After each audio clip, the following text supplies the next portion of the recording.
Hey guys, இன்றைக்கி நம்ம இந்த வீடியோவில் rich people financial freedom achieve பண்ணுறதுக்காக அவங்க ஃபாலோ பண்ணுற 5 லைஃப் சேஞ்சிங் ஹேபிட்ஸ் என்னன்றது தான் இன்றைக்கி நம்ம இந்த வீடியோவில் பார்க்க போகிறோம். இந்த வீடியோவில் பார்த்தீங்கன்னா எக்கச்சக்கமான இன்சைட்ஸ் செம்ம வேல்யூ ப்ரொவைட் பண்ண போகிறோம் உங்களுக்கு. ஸோ வீடியோ ஸ்கிப் பண்ணாமல் ஃபுல்லாக பாருங்கள். வீடியோக்குள்ளே போகிறதுக்கு முன்னாடி கீழே இருக்க thumbs up button, subscribe, bell icons இதெல்லாம் ப்ரெஸ் பண்ணலாம், ப்ரெஸ் பண்ணிக்கோங்க. இப்போ நம்ம வீடியோக்குள்ளே போகலாம். Number 1, they don't save money, they invest. இதெல்லாம் எங்களுக்கே தெரியும்டா, புதுசாக சொல்லுனா நான் இதை உங்களுக்கு பார்த்தீங்கன்னா பெட்டராக எக்ஸ்பிளைன் பண்ணுறேன். ஃபார் எக்ஸாம்பிள், நீங்கள் இன்வெஸ்ட் பண்ணாத சேவ் பண்ணுறீங்கன்னா, அதாவது இன்றைக்கி நீங்கள் ஒரு 10 லட்ச ரூபா கொடுத்து ஒரு கார் வாங்குறீங்கன்னா 10 வருஷம் கழித்து நீங்கள் அதே காரை வாங்கணும்னா நீங்கள் 21 லட்ச ரூபா ஸ்பெண்ட் பண்ணணும். 11 லட்ச ரூபா நீங்கள் எக்ஸ்ட்ரா பே பண்ணணும். இதுதான் பார்த்தீங்கன்னா இன்ஃப்ளேஷன். நீங்கள் மணியை சேவ் பண்ணிங்கன்னா இந்த ப்ராப்ளம் தான் உங்களுக்கு நடக்கும். உங்களோட மணியோட வேல்யூ குறைஞ்சிக்கிட்டே வரும். இதுவே நீங்கள் அந்த 10 லட்ச ரூபா கொண்டு போய் அடுத்த 10 வருஷத்துக்கு நீங்கள் இன்வெஸ்ட் பண்ணுறீங்க. நீங்களே அனலைஸ் பண்ணி ஸ்டாக் மார்க்கெட்டில் இன்வெஸ்ட் பண்ணாலும் சரி, இல்லை சிம்பிளாக இண்டெக்ஸ் ஃபண்டில் போட்டாலும் சரி, ஆவரேஜாக ஸ்டாக் மார்க்கெட் ரிட்டர்ன் பார்த்தீங்கன்னா 12% இருந்திருக்கு நிஃப்டியில். ஸோ அந்த கணக்குப்படி பார்த்தா நீங்கள் 10 வருஷம் கழித்து நீங்கள் போட்ட 10 லட்சம் பார்த்தீங்கன்னா 31 லட்சமாக இருக்கும். ஸோ இன்ஃப்ளேஷன் கணக்குப்படி பார்த்தா 10 வருஷம் கழிச்சு நீங்கள் 10 லட்ச ரூபாய்க்கு வாங்குற கார் பார்த்தீங்கன்னா 21 லட்சமாக இருக்கும். ஆனால் உங்கள் கையில் 31 லட்ச ரூபா இருக்குது. நீங்கள் இன்வெஸ்ட் பண்ணதுனால எக்ஸ்ட்ரா 10 லட்சம் உங்களுக்கு பார்த்தீங்கன்னா உங்களோட மணி உங்களுக்காக சம்பாதிச்சு கொடுத்துருக்கு. இதை தான் பார்த்தீங்கன்னா ரிச் பீப்புள் செய்வாங்க. Number 2, they never question any expenses on health, food and learning. Rich பீப்புளுக்கு நல்லாவே தெரியும், அவங்களால மணியை வச்சு ஹாப்பினஸை பை பண்ண முடியாது. பட் மணியை வச்சு குட் அண்ட் ஹெல்த்தி ஃபுட்ஸ் அப்புறம் லேர்னிங்கை பார்த்தீங்கன்னா அவங்களால வேலைக்கு வாங்க முடியும். ஃபார் எக்ஸாம்பிள், நீங்கள் பார்த்தீங்கன்னா இந்த விஷயத்தை ரிலேட் பண்ணிக்கலாம். இப்போ நம்ம பார்த்தீங்கன்னா மிடில் கிளாஸில் இருக்கிறதுனால நம்ம பாடியில் ஏதாச்சும் ஒரு சின்ன ஹெல்த் இஷ்யூஸ் வந்தாலும் பார்த்தீங்கன்னா அதை பார்த்தீங்கன்னா பெருசாக கண்டுக்க மாட்டோம். இது என்ன பெரிய விஷயம் இல்லை அப்படின்னு சொல்லி விட்டுருவோம். பட் ரிச் பீப்புள் இதை பண்ண மாட்டாங்க. அவங்க உடனே என்ன ப்ராப்ளம்ன்றதை ஐடென்டிஃபை பண்ணுவாங்க. நம்ம பாடி கொடுக்குற சின்ன சின்ன சிம்டம்ஸ் எல்லாம் நம்ம பெருசாக கண்டுக்க மாட்டோம். அது பார்த்தீங்கன்னா பின்விளைவுகள் பயங்கரமாக இருக்கும். பட் ரிச் பீப்புள் அந்த தப்பை பண்ணவே மாட்டாங்க. அவங்க பாடியில் எந்த சின்ன ஒரு சிம்டம்ஸ் காட்டினாலும் தப்பாக இருந்தாலும் அவங்க பார்த்திங்கன்னா உடனே டாக்டர்கிட்ட போவாங்க. அவங்களுக்கு தெரியும் ஹெல்த் தான் பார்த்திங்கன்னா ரொம்ப முக்கியமான விஷயம் இந்த உலகத்தில். ஹெல்த் இல்லைன்னா எதுவுமே பண்ண முடியாதுன்னு சொல்லி. அதே போல் பார்த்திங்கன்னா ரிச் பீப்புள் பார்த்திங்கன்னா அவங்கக்கிட்ட இருக்க மணியை வச்சு நல்ல ஹெல்த்தி ஃபுட்ஸாக பார்த்திங்கன்னா வாங்குவாங்க. ஜங்க் ஃபுட்ஸை பார்த்திங்கன்னா கம்மியாக சாப்பிட்டு ஹெல்த்தி ஃபுட்ஸ் எப்போவுமே எக்ஸ்பென்சிவாக தான் இருக்கும் போது அதுக்கெலாம் பார்த்திங்கன்னா ரிச் பீப்புள் மணி ஸ்பெண்ட் பண்ண யோசிக்கவே மாட்டாங்க. அதே போல் பார்த்திங்கன்னா நம்ம வீட்டிலலாம் பார்த்திங்கன்னா 65-75 இன்ச் டிவி இருக்கும். பட் ரிச் பீப்புள் வீட்டில் பார்த்திங்கன்னா மிகப்பெரிய புக் ஷெல்ஃப் ஒன்று இருக்கும். அதுதான் பார்த்திங்கன்னா அவங்களுக்கும் நமக்கும் உள்ள வித்தியாசம். Number 3, rich people are always diversifying and expanding their incomes. உங்களால் பார்த்திங்கன்னா ஒரே ஒரு இன்கம் ஸ்ட்ரீம் வச்சு ரிச் ஆகவே முடியாது. இந்த உலகத்தோட பெஸ்ட் இன்வெஸ்டர்னு கருதப்படுற வாரன் பஃபெட் பார்த்திங்கன்னா 97 இன்கம் ஸ்ட்ரீம்ஸ் வச்சுருக்காராமா. நல்லா ஞாபகம் வச்சுக்கோங்க, if you have only one income stream you are one step away from poverty. And உங்கள் இன்கம் ஸ்ட்ரீமையும் பார்த்தீங்கன்னா நீங்கள் டைவர்சிஃபை பண்ணி வைக்கணும். நீங்கள் ஒரே ஒரு டாபிக் எடுத்து அதுலேயே பார்த்தீங்கன்னா இன்கம் ஸ்ட்ரீம்ஸ் பில்ட் பண்ணிகிட்டேவும் வரக்கூடாது. எஸ், பில்ட் பண்ணலாம், நிறைய பேர் அப்படி தான் பண்ணுறாங்க, அதுவும் நல்ல விஷயந்தான். பட் முடிஞ்ச அளவுக்கு அட்லீஸ்ட் 1-2 இன்கம் ஸ்ட்ரீம் ஆச்சும் உங்களோட டாப்பிக்லேருந்து உங்களுக்கு பிடிச்ச விஷயத்துலேருந்து வெளியே வச்சுக்கோங்க. ஃபார் அன் எக்ஸாம்பிள், நான் உங்களுக்கு ஒரு எக்ஸாம்பிள் சொல்கிறேன். நீங்கள் பார்த்தீங்கன்னா ஒரு ரியல் எஸ்டேட் ஏஜென்ட்டுன்னு நினச்சிக்கோங்க கொஞ்ச நேரத்துக்கு. நீங்கள் ரியல் எஸ்டேட் ஏஜென்ட்னா என்ன, ரியல் எஸ்டேட்டை விற்கிறது மூலமாக நீங்கள் பார்த்தீங்கன்னா மணி ஏர்ன் பண்ண போகிறீங்க. அதுதான் பார்த்தீங்கன்னா உங்களோட இன்கம் ஸ்ட்ரீம். இப்போ ரெண்டாவதாக ஒரு இன்கம் ஸ்ட்ரீம் க்ரியேட் பண்ணுறீங்க. அதாவது நீங்கள் ஒரு 2-3 வீடு வாங்கி போடுறீங்க. அதுக்கு ரெண்ட்டாக பார்த்தீங்கன்னா அதை ரெண்ட்டுக்கு விட்டு நீங்கள் பார்த்தீங்கன்னா மணி ஏர்ன் பண்ணுறீங்கன்னா அதுவும் பார்த்தீங்கன்னா உங்களோட செகண்ட் இன்கம் ஸ்ட்ரீம். ஒன்று பார்த்தீங்கன்னா நீங்கள் பண்ணுற வேலையிலேருந்து வருது. ரெண்டாவது பார்த்தீங்கன்னா நீங்கள் உங்களோட அசட்ஸை ரெண்ட்டுக்கு தரத்து மூலமாக உங்களுக்கு கேஷ் ஃப்ளோ வருது.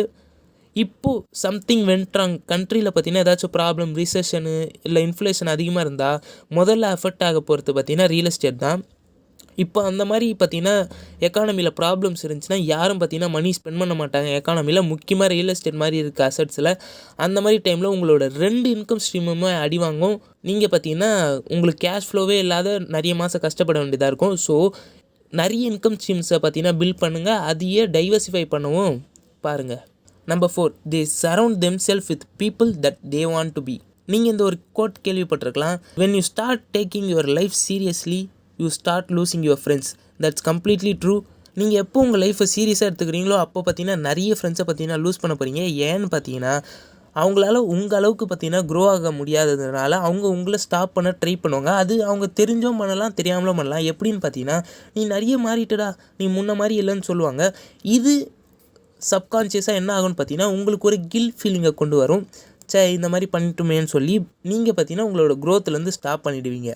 ஒரு விஷயத்தை நல்லா ஞாபகம் வச்சுக்கோங்க. இன்றைக்கி நீங்கள் உங்களை சுற்றி பழகுற பீப்புளோ இல்லை நீங்கள் ஹேங் அவுட் பண்ணுற பீப்புளோ பார்த்தீங்கன்னா உங்கள் கூட கடைசி வரைக்கும் வரப்போகிறதில்ல. நீங்கள் ஸ்கூலில் படித்தவங்க ஸ்கூல் ஃப்ரெண்ட்ஸ் எல்லாருமே ஸ்கூலோட மோஸ்ட்லி முடிஞ்சிருவாங்க. காலேஜ் ஃப்ரெண்ட்ஸ் எல்லாருமே காலேஜோட மோஸ்ட்லி முடிஞ்சிருவாங்க. ரொம்ப ரேர் கேசஸ் தான் 1-2 பேர் பார்த்திங்கன்னா கொஞ்சம் கூடயே வரவங்க, ஸ்கூல் முடிஞ்சோ கூடயே வருவாங்க, காலேஜ் முடிஞ்சோ கூடயே வருவாங்க. இப்படி தான் பார்த்தீங்கன்னா யூனிவர்ஸ் பார்த்தீங்கன்னா ஒர்க் ஆகும். ஸோ உங்களை சுற்றி எப்போவுமே உங்களை விட டேலண்டடான பீப்புளை வச்சுக்கிட்டிங்கன்னா அவங்க பார்த்தீங்கன்னா எப்போவுமே நம்மளுக்கு ஒரு இன்செக்யூரிட்டியை பார்த்தீங்கன்னா ப்ரொவைட் பண்ணிகிட்டே இருப்பாங்க. ஏன்னா அவங்க பார்த்தீங்கன்னா நம்மளை அவுட் பர்ஃபார்ம் பண்ணிகிட்டே இருப்பாங்க எல்லா விஷயத்துலையும். ஸோ இந்த மாதிரி உங்களை சுற்றி உங்களை விட டேலண்டடான ஆளுங்களை வச்சுருந்தீங்கன்னா அவங்க பார்த்தீங்கன்னா நீங்கள் ஒரு ஸ்டூப்பிடுன்ற மாதிரி ஃபீல் பண்ண வைப்பாங்க. லைக் நீங்கள் பார்த்தீங்கன்னா லைஃப்பில் கற்றுக்க வேண்டியது நிறைய இருக்குதுன்னு சொல்லி ஃபீல் பண்ண வைப்பாங்க. அவங்கக்கிட்டேருந்து உங்களுக்கு கற்றுக்க நிறைய இருக்கும். ஸோ உங்கள் லைஃப்பில் நீங்கள் க்ரோ ஆகிட்டே இருப்பீங்க. Remember, you are the average of 5 people you hang out with. Number 5, they go against the tide. Resist the obvious things and question everything. உங்கள் கண்ணு முன்னாடி ஒரு ப்ராப்ளம் இருக்குன்னா அந்த ப்ராப்ளமை சால்வ் பண்ணுறதுக்கான பெஸ்ட்டு சொல்யூஷன் என்னன்னு பார்த்தீங்கன்னா அந்த ப்ராப்ளமை எடுத்துக்கோங்க. இந்த உலகத்தில் இருக்க மோஸ்ட் ஆஃப் த பீப்புள் அந்த ப்ராப்ளமை எப்படி சால்வ் பண்ணுவாங்கன்னு பாருங்கள். அந்த ப்ராப்ளமை அவங்க எப்படி சால்வ் பண்ணுறாங்களோ அதுக்கு ஆப்போசிட்டாக பண்ணுங்கள். இதுதான் பார்த்தீங்கன்னா ரெசிஸ்ட் த ஆப்வியஸ்ன்னு சொல்லுவாங்க. அதாவது இன்வெஸ்டிங்கில் ஒரு கோட் இருக்குது. என்னன்னு பார்த்தீங்கன்னா, if you invest with the knowledge everybody has, your returns will be equal to everybody else. இன்வெஸ்டிங்கில் மோஸ்ட்லி எல்லாருக்கும் தெரிஞ்ச விஷயம் தான் உங்களுக்கும் தெரியும்னா நீங்கள் பார்த்தீங்கன்னா அவங்க அளவுக்கு தான் ரிட்டர்ன்ஸ் பண்ணுவீங்க. நீங்கள் எக்ஸ்ட்ராவும் ரிட்டர்ன்ஸ் பண்ண மாட்டீங்க, அவங்களோட கம்மியாகவும் ரிட்டர்ன்ஸ் பண்ணுவாங்க ஆவரேஜ் எடுத்தால். ஸோ உங்களுக்கு அதிக ரிட்டர்ன்ஸ் வரணும்னு நினச்சிங்கன்னா நீங்கள் க்ரௌட் என்ன பண்ணுறாங்களோ அதுக்கு ஆப்போசிட்டாக தான் நீங்கள் பண்ணணும். இதை தான் பார்த்தீங்கன்னா ரெசிஸ்டிங் த ஆப்வியஸ்ன்னு சொல்லுவாங்க. நீங்கள் இந்த மாதிரி க்ரௌடை ஆப்போசிட்டாக க்ரௌடை எதிர்த்து நீங்கள் ஒரு விஷயம் பண்ணுறதுனால நீங்கள் வின் பண்ணவும் வாய்ப்பு இருக்குது, லூஸ் பண்ணவும் வாய்ப்பு இருக்குது. வின் பண்ணிங்கன்னா கிரேட் சூப்பர்னு சொல்லலாம், லூஸ் பண்ணிங்கனாலும் கிரேட் சூப்பர்னு தான் சொல்லுவோம். நீங்கள் பார்த்தீங்கன்னா க்ரௌட் பண்ணுற விஷயத்தை ரெசிஸ்ட் பண்ணுறதுனால நீங்கள் லூஸ் பண்ணுறதுக்கான பாசிபிலிட்டிஸ் பார்த்தீங்கன்னா இருக்குது. பட் நீங்கள் தெரிஞ்சிக்க வேண்டிய ஒரு விஷயம் என்னென்னு பார்த்தீங்கன்னா நீங்கள் லூஸ் பண்ணிங்கனாலும் ஒரு கட்டத்துக்கு மேலே நீங்கள் கீழே போகவே மாட்டீங்க. ஃபார் அன் எக்ஸாம்பிள் இப்போ என்ன எடுத்துக்கோங்க. நான் பார்த்தீங்கன்னா ஒரு பிஸ்னஸ் ஸ்டார்ட் பண்ண போகிறேன்னு சொல்லி ஒரு 10 லட்ச ரூபா எடுத்துக்கிட்டு போகிறேன். பிஸ்னஸ் ஸ்டார்ட் பண்ணேன். பிஸ்னஸும் ஸ்டார்ட் பண்ணிவிட்டு ஃபெயில் ஆகிட்டேன். 10 லட்ச ரூபாயும் போயிடுச்சுன்னா இப்போ பார்த்தீங்கன்னா நான் லூஸ் பண்ணிட்டேன். பட் நான் பார்த்தீங்கன்னா ஒரு கட்டத்துக்கு மேலே கீழே போக மாட்டேன். ஏன்னு பார்த்தீங்கன்னா இப்போ பார்த்தீங்கன்னா என்னோடய அப்பாவும் பார்த்தீங்கன்னா ஒர்க் பண்ணிகிட்ருக்காரு. அவர் பார்த்தீங்கன்னா மணி ஏர்ன் பண்ணுறாரு. இப்போ நான் பிஸ்னஸில் மணியெல்லாம் லூஸ் பண்ணிட்டதுனால நான் பார்த்தீங்கன்னா பிச்சைக்காரன் ஆகிட மாட்டேன். ரோட்டில் போய்ட்டு பிச்சை எடுக்கிற நிலமை எனக்கு வரப்போகிறதில்ல. மோஸ்ட் ஆஃப் த பீப்புளுக்கு பார்த்தீங்கன்னா இதுதான் சுச்சுவேஷனாக இருக்கும். நீங்கள் பார்த்தீங்கன்னா இந்த வீடியோ பார்க்குறீங்கன்னா உங்கள்கிட்ட ஒரு ஸ்மார்ட் ஃபோன் இருக்குது, ஒரு நல்ல இன்டர்நெட் கனெக்ஷன் இருக்குது. தட் மீன்ஸ் உங்களோட லைஃப் ஓகேவாக இருக்குதுன்னு அர்த்தம். உடனே சொல்லாதீங்க எனக்கு எக்கச்சக்கமான ப்ராப்ளம்ஸ் இருக்குது தெரியுமா, உனக்கு என்னடா தெரியும்னு சொல்லாதீங்க. கம்பேரிட்டிவ்லி உங்களுக்கு பார்த்தீங்கன்னா 3 வேளை சாப்பாடு இருக்குது, போட்டுக்க ட்ரெஸ் இருக்குது. லைக் என்ன சொல்ல வரேன்னா நீங்கள் பார்த்தீங்கன்னா எவ்வளோ தான் லூஸ் பண்ணிங்கனாலும் ஒரு கட்டத்துக்கு மேலே அதுக்கு மேலே கீழே போகவே மாட்டீங்க. அந்த இடத்தோட வந்து நின்றுவீங்க எவ்வளோ லூஸ் பண்ணிங்கனாலும். லைக் நம்மள மாதிரி மோஸ்ட் ஆஃப் த பீப்புளுக்கு பார்த்தீங்கன்னா அந்த பெக்கிங் ஸ்டேஜ் வராதுன்னு தான் சொல்ல வரேன். இதுதான் பார்த்தீங்கன்னா ரிச் பீப்புளுக்கு நல்லா தெரியும். அவங்க என்ன தான் எவ்வளோ தான் லூஸ் பண்ணாலும் அவங்க பார்த்தீங்கன்னா ஒரு கட்டத்தில் நிற்க தான் போகிறாங்க, கீழே போய்கிட்டே போகிறது இல்லை. ஸோ அதனால் பார்த்தீங்கன்னா அவங்க அதிகமான ரிஸ்க் எடுப்பாங்க. அதனால் அவங்களுக்கு அதிகமான ரிட்டர்ன்ஸ் கிடைக்கும். அதனால தான் பார்த்தீங்கன்னா அவங்க பணக்காரங்களை ஆகிக்கிட்டே போகிறாங்க. இதை தான் பார்த்தீங்கன்னா ரிச் பீப்புள் அவங்களோட மைண்ட் செட்டாக வச்சுருக்காங்க. அவங்களுக்கு தெரியும் நம்ம எவ்வளோ ரிஸ்க் எடுத்தாலும் சரி, எவ்வளோ ஃபெயில் ஆனாலும் சரி, ஒரு கட்டத்துக்கு மேலே நம்ம கீழே போக மாட்டோம்னு சொல்லி இந்த மைண்ட் செட் தான் நமக்கு வேணும். இந்த மைண்ட் செட் தான் பார்த்தீங்கன்னா அவங்கள ரிச்சராக ஆக்கிட்டே போகுது. நமக்கு இந்த மைண்ட் செட் இல்லாததுனால நம்மளை புவராக ஆக்கிட்டே போகுது.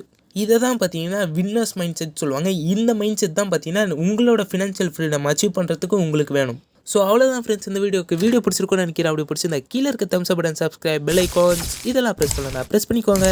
தேங்க்ஸ் ஃபார் வாட்சிங். அடுத்து இன்னும் சூப்பரான வீடியோவில் உங்களை சந்திக்கிறேன். அதுவரை பாய்.